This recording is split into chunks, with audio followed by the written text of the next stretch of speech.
Welcome to A2Democracy, a place for conversation about how our local leaders are elected and how political decisions are made, what this looked like in the past and what it looks like now. This project aims to explore the recent history and current reality of Ann Arbor democracy.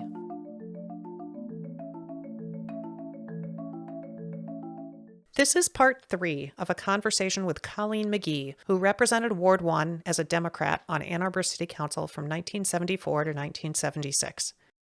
Colleen served for 2 years alongside Kathy Kozachenko, the first openly gay person to win elected office in the United States.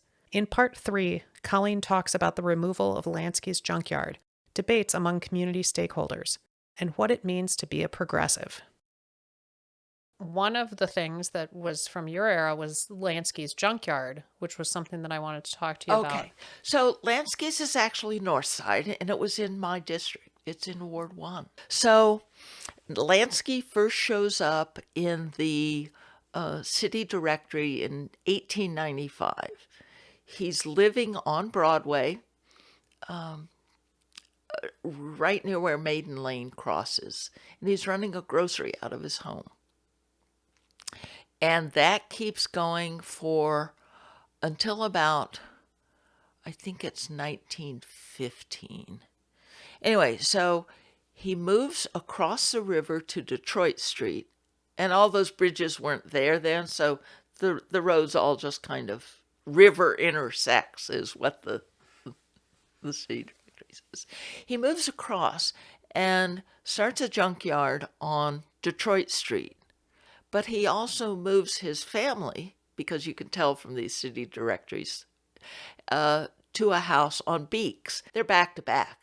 They're a single piece of land. So he's living next to his junkyard this whole time. Wow. Okay. And that was pretty common. I mean, that was a light industry area down there. And by 1942, they've bought the property along the railroad tracks out on North Main. So they sell just after the war, they sell the Beeks Detroit Street property. But they've been living there all this time. And they moved the main junkyard out to North Main. But they still have this smaller lot number 2 on Summit Street.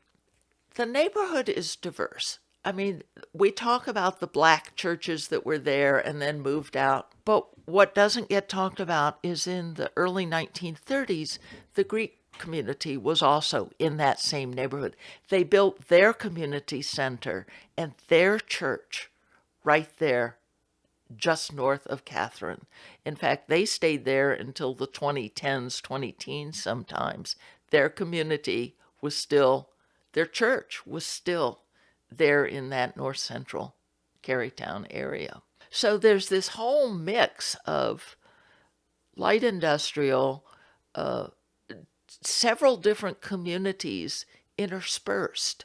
You know, the Jewish junkyard, the Orthodox Christian Greeks, the blacks, with their churches. I mean, it's all mixed up, and it stays that way. It was never an exclusively black area. But by the 1970s, everybody is trying to get that junkyard out of there. It's an eyesore. And Republicans are firmly in charge of council. Can't be fixed, can't be done, can't be done. Cy Murray is our first black city manager. And he walks in and he goes, "Oh, I think we can fix this." And within 6 weeks, he's done a land swap. The city buys a couple lots just north of the Lansky property on Main Street. They move the stuff off the Summit site to the other end of the North Main Street site, and voila, we have Summit Park. That neighborhood, before it was Carytown, there were 2 designations. One was Model Cities area, because when we got this great clean up the slums money from HUD, they called it Model Cities. And we had to designate slum areas with little boundaries and everything. Model cities had money, and that meant power. There's some good model city stories. Al Wheeler, when he came to power, it looked like he was trying to resurrect that policy board. He and Emma had been real movers they were NAACP. They pretty much controlled Model Cities board there for a while. Emma was never mayor, but Lordy, she was powerful. Some of the articles that I read, it's clear that she was very feisty. Yes. Well, there was another feisty lady who lived in the North Central area, and her name... Is it Letty? Letty Wycliffe. Yeah. And she was the North Central Property Owners President. That was pretty much Letty and 4 of her church lady friends, but they were property owners, and Letty was a lifelong Republican. She was a black Republican and proud of it. And so they very much took a capitalist landowner perspective on what should happen in that area. Al and Emma were more communists and trying to do good for the neighborhood and, self-determination. What assignments did you have as a council member?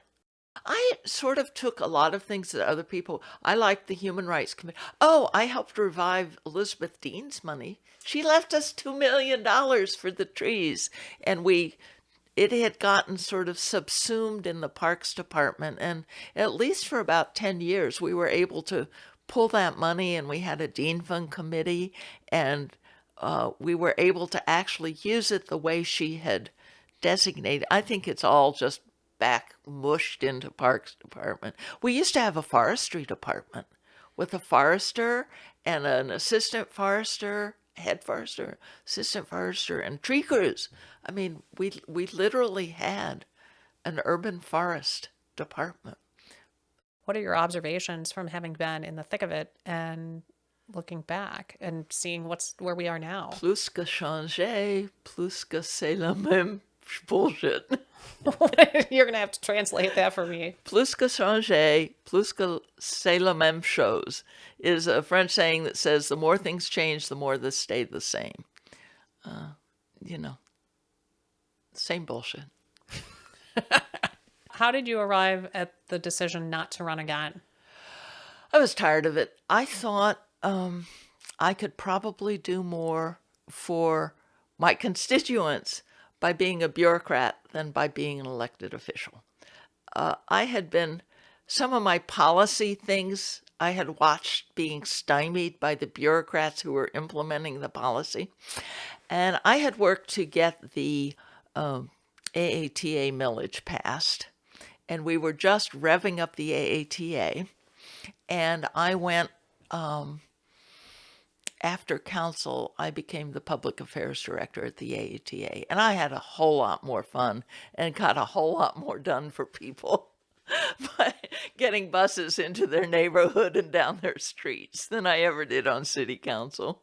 I can easily imagine. Looking back, what do you think was your biggest accomplishment on city council? What do you see as things that you were able to accomplish? I think we changed the city.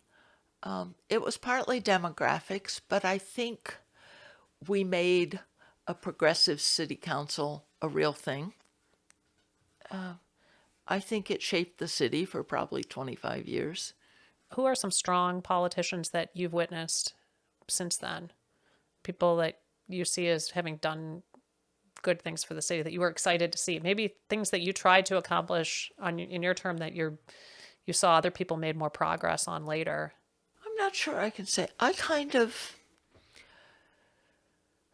Unfortunately, we saw a shift from progressive leftists to corporate developers in the late 80s and early 90s. And mostly I've despaired of the corporations taking over the city since the early 90s. Ingrid was not a progressive, but Ingrid had the best interests of the people of city in her heart. She was a very heartfelt woman. Not a big policy wonk, but she cared and she tried to do the right thing. And I think she did a good job. She was also the last Republican mayor. Well, unfortunately, the two Democratic mayors we've had since her are not progressives. They are corporate developer Democrats, and they've ravaged the city. Well, some of the language that we're using is interesting, and I've seen in places people draw distinctions between what does progressive mean, what does liberal mean, what does a leftist mean. These terms now have different meanings attached to them. So when you use the word progressive, how do you define that term? A progressive for me is somebody who enunciates outlandish goals for the good of humanity and then works real hard to get them into reality. I like the word outlandish. Unthinkable, maybe. Yes. Imagining. Yes. Imagining something that wasn't before. Yes. A leftist, I think, is more, old liberal professors with their pipes and their leather patch on their jacket sleeves. More interested in the theory of all this than progressives tend to have, in my mind, a sort of feisty flavor, a spicy flavor of getting in there and mixing it up for these impossible goals that nobody believes they're actually going to implement. And bless me, they sometimes do.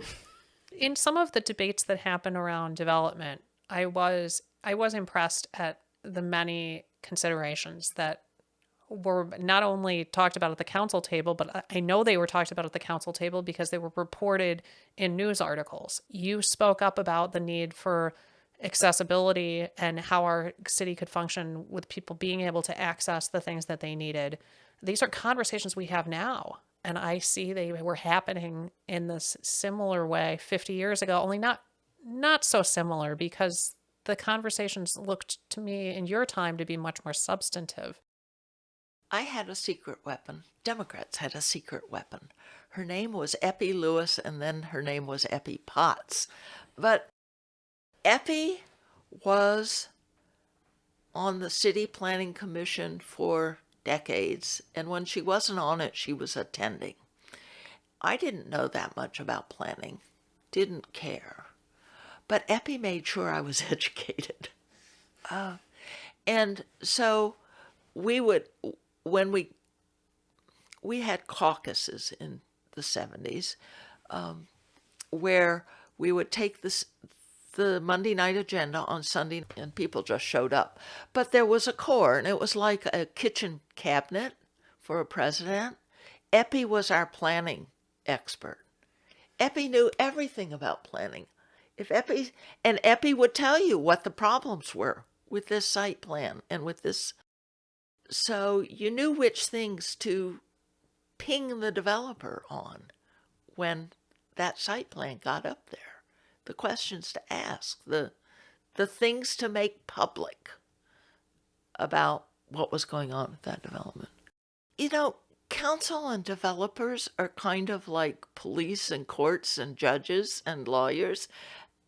They're all in the same profession, and so they get to know each other, and they can battle in the courtroom, but they can, have drinks together at the Christmas party. You may not be going to their house for dinner, but, you're cordial at the Christmas party. Well, and in 76, your seat was taken by a Republican. Oh, dear. Yes, well. Weren't you supposed to find your successor? I let Al Wheeler do that, and he got Ezra Rowery to run, and all the old model cities divisions blew up the left vote, the Democratic vote, and Ezra lost. Now, I told Al I did not want to run, and I wanted him to find somebody else to, run. And But it took him a while, and I went ahead and filed. But so did Ezra. And so I withdrew because that was Al's choice. One thing that hasn't come up is that Ann Arbor was still reeling from the construction of Briarwood. Oh, okay. Briarwood had devastated Main Street. Oh, wow. That's where we start turning downtown from a little downtown with the Kresge's and a dry goods store, and Bob Faber owned a fabric store on Main Street, and there was a little kitchen store, and they were all little stores.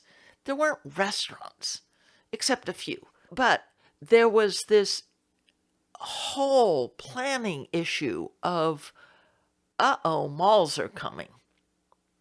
And Briarwood had just sucked all the economic activity out of downtown Ann Arbor. Secondly, we were just coming up to the cusp of how the city of Ann Arbor annexing township lands. And it was while I was active and on council that the state Supreme Court, I think it was some court decision, that said we could no longer annex township land unless it was mutual, that we couldn't just take township land. And there was also a financial understanding coming along that when we annexed township lands, it cost us more to infill the infrastructure than we ever got back in taxes, so that it was a losing proposition to annex undeveloped land around us. So, but the court decisions pretty much limited us to inside the freeway ring. I mean, that's the visual. But planning was an important thing because we were into this growth, no growth mindset. And so part of the differences between Republicans and Democrats on council was whether you thought growth was an unmitigated civic good or not. And so much of the planning issues are around not a specific development, but what does growth look like? What should we be doing to build up transit corridors, to, avoid food deserts, to not put all the low-income housing in the Southeast? These issues are civic topics at this point, in a way that those are done and dusted. Those are not discussion issues anymore in Ann Arbor. Yeah. There's no land left to argue over. Well, one thing that's interesting to me in reading news reports, and particularly reports on campaigns and explanation from either the Ann Arbor News or the Michigan Daily about where people stood, there's a framing that is a little bit different than now, but feels familiar to me. You use the term no growth. And what I'm seeing is a lot of candidates from your era who are clarifying, I'm not no growth. And so I kind of wondered, was that an accusation that was sort of a false accusation? Maybe the Republicans would frame. Yeah. Okay. Yeah. So I was just curious because that feels familiar to me. Right. Right. Questioning anything is anti-housing. Yes. So 50 years ago, questioning anything was no growth. You're no growth, which is strangling the city. It's just a totally clearly that's an unreasonable position, right. And so that's why they were labeling you with that. Right. Yeah. Okay. Did you know anybody on council who literally articulated the position of no growth? Was that even real? No, it was not. It was, how do we manage growth? Growth is going to happen. What do we do now to keep the city financially viable once you discover that just random annexations are costing you more in infrastructure development than they're bringing in taxes within a reasonable payoff period? I mean, nobody's got an amortization for those infrastructure investments that more than 10 years. I mean, you're not going to amortize it over 50 or 60 years. So, but if you use a 10-year amortization rate, you're not going to get your value back from the infrastructure in the increased taxes. And that was before we had the Henley Amendment, which stopped. Essentially, it said no matter what inflation looks like and no matter how much the value of a piece of property goes up, you cannot tax that increased value more than this little percent. And the only way you capture the tax value of that excess growth is when the property changes hands.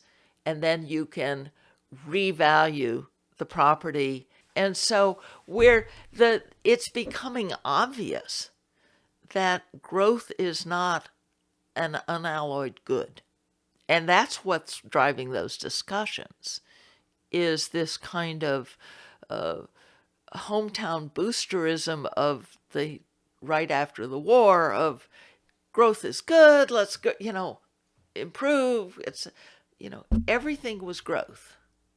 And by the early 70s, we're beginning to see the flaws in that rosy vision of, unimpeded growth. Well, how long have you lived here then? Since 1967. Oh, my goodness. I came the summer of the Detroit Rebellion. What's your favorite thing about Ann Arbor? The river. It keeps you here? Yeah. I live very close to the river. I can get down to the border trail and walk along the river in Gallup Park in less than 5 minutes. And I figure it's worth an extra $200 a month premium. The therapy bills that I save. How are you active now? I know you're active now. How Oh are you dear. active? Okay, so I'm still active as a legal observer for the National Lawyers Guild, which is how I've been to all these Palestinian protests, is helping make sure that the police don't impede the First Amendment rights of protesters. I'm active with a group of senior facilitators, LaRon Johnson and there's a bunch of people through the ICPJ. A couple years ago, I was named a Champions for Change fellow with News Center on the site of the old Lansky's. Truly, their parking lot is part of it, and they're on the northern extension that we got to swap to put the Lansky's number 2 off of Summit onto that land. What else do I do? I'm working on an international active seniors website that a startup is getting going, and doing a lot of work in Ypsilanti. Ypsi is the new Ann Arbor. Interesting. That's where communities are still organizing themselves. If you had an opportunity to talk to somebody who is 26, 27 right now and thinking about running for council, what kind of advice would you give them? Do it. I like that answer. Absolutely. Because you can change. You can make things different. And I don't know how I balance that, because I just heard myself say, the more things change, the more the same bullshit. But it's also true that the progress we've made is because people had irrational dreams and acted on them. And so, we need people doing that. I'm ready. How can I help you? Can I be your campaign manager? Can I get your door knocking list together so we can go up and down? I'm here for it. I love it. Thank you for talking to me today. This has been a really wonderful conversation, and I'm so excited to have made a new friend. Yes. Thank you. You're welcome. Colleen McGee has lived in Ann Arbor for over 50 years, long enough to witness how our local politics have shifted, how our understanding of issues has changed, and what remains the same. As a candidate in 1974, she was recognized as a practical person who could get things done, a realist, not a revolutionary. She remains committed to the work of advocacy and organizing to engage our community on issues that matter. People like Colleen can help us look back on our history and learn from it. Like and subscribe if you would like to be alerted to more content like this.